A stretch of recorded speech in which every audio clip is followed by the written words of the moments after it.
বন্ধুরা, আজকের ভিডিও ব্যাসদেবের মহাভারতের আদি পর্বের পঞ্চম অধ্যায়ের শেষাংশ থেকে নেওয়া। ভিডিওটি শুরু থেকে শেষ পর্যন্ত দেখুন, অবশ্যই ভালো লাগবে। তাহলে শুরু করা যাক। কাশী রাজকন্যার মাসিক ঋতু শেষ হওয়ার কিছু পরই সত্যবতী তার পুত্রবধূকে স্নান করিয়ে শুদ্ধ করে শয়নকক্ষে নিয়ে গেলেন।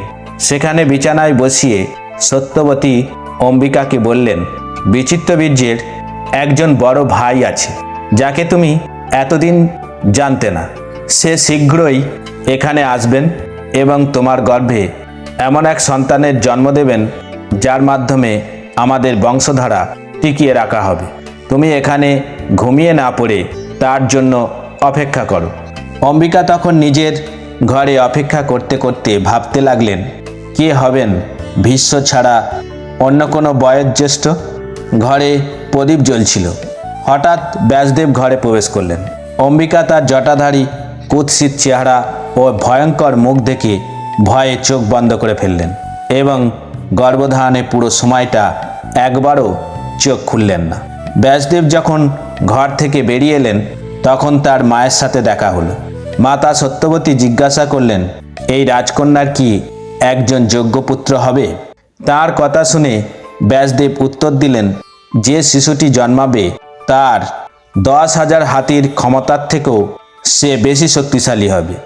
সে একজন রাজ ঋষির সমান হবে এবং তার বিদ্যা, বুদ্ধি ও পরাক্রম থাকবে। কিন্তু যেহেতু রাজকন্যা গর্ভধারণের সময় চোখ বন্ধ করে রেখেছিল, তাই শিশুটি অন্ধ হয়ে জন্মাবে। ছেলের কাছ থেকে এই ভবিষ্যৎবাণী শুনে সত্যবতী অবাক হয়ে ভাবলেন, একজন অন্ধ রাজা কিভাবে এই পৃথিবী শাসন করবে? সে কিভাবে তার পরিবার এবং পৃথিবীর মানুষকে রক্ষা করবে? এই সব 7-5 ভেবে সত্যবতী ব্যাসদেবকে অনুরোধ করে বললেন, তোমাকে আবার এমন একটি সন্তানের জন্ম দিতে হবে যে রাজার মতো কাজ করতে পারবে। ব্যাসদেব রাজি হয়ে চলে গেলেন। যথাসময়ে অম্বিকা এক অন্ধ পুত্র সন্তানের জন্ম দিলেন। জন্মের পর শিশুটির নাম রাখা হয় ধৃতরাষ্ট্র।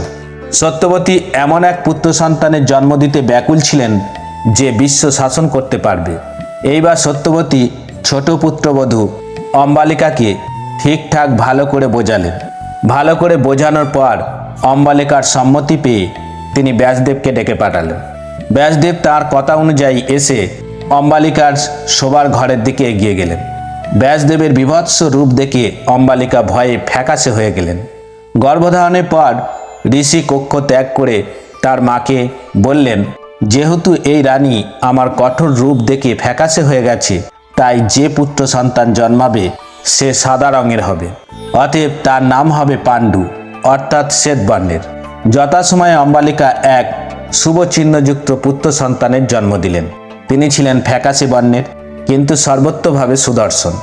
এই সন্তানের জন্মের কিছুদিন পর সত্যবতী আবার ঋষিপুত্রের কাছে আরেকটি সন্তানের জন্য প্রার্থনা করলেন এবং ঋষি উত্তরে তাকে বললেন, তাই হোক। কিছুদিন পর যখন বিচিত্রবীর্যের বিধবা স্ত্রীদের মধ্যে সবচেয়ে বড় অম্বিকার আবার মাসিক শুরু হলো, তখন সত্যবতী তাকে পুনরায় ব্যাসের কাছে যাওয়ার জন্য অনুরোধ করলেন।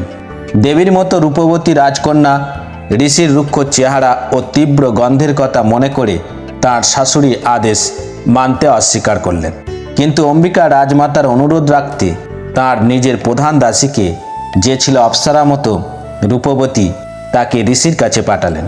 ব্যাসদেব যখন এলেন, দাসীটি উঠে দাঁড়িয়ে অভিবাদন জানাল। সে শ্রদ্ধার সাথে তার সেবা করল এবং ব্যাসদেবের কাছে গিয়ে বসল। কঠোর ব্রতধারী সেই মহান ঋষি তার সেবায় সন্তুষ্ট হলেন এবং যখন ব্যাসদেব চলে যাওয়ার জন্য উঠলেন তখন তাকে বললেন, হে স্নেহভাজন, তুমি আর দাসী থাকবে না। তোমার সন্তান অত্যন্ত ভাগ্যবান ও গুণী হবে এবং পৃথিবীর সকল বুদ্ধিমান মানুষের মধ্যে শ্রেষ্ঠ হবে।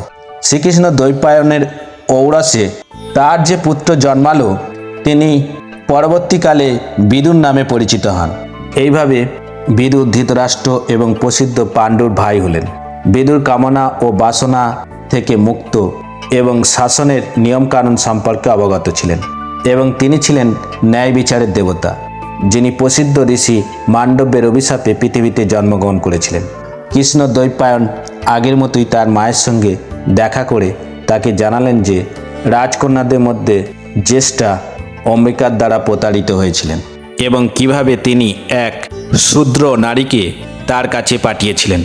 তার মাকে এই কথা বলে ঋষি তার দৃষ্টির অগোচরে চলে গেলেন। এইভাবে বিচিত্রবীর্যের 2 স্ত্রীর ও এক প্রধান দাসীর গর্ভে ব্যাসদেবের 3 পুত্র অর্থাৎ দেবতুল্য তেজস্বী কুরুবংশের বংশধরগণের জন্ম হয়েছিল। বন্ধুরা, আজ এই পর্যন্ত। ভিডিওটি ভালো লাগলে বিধাতার কথা চ্যানেলটি সাবস্ক্রাইব করতে ভুলবেন না।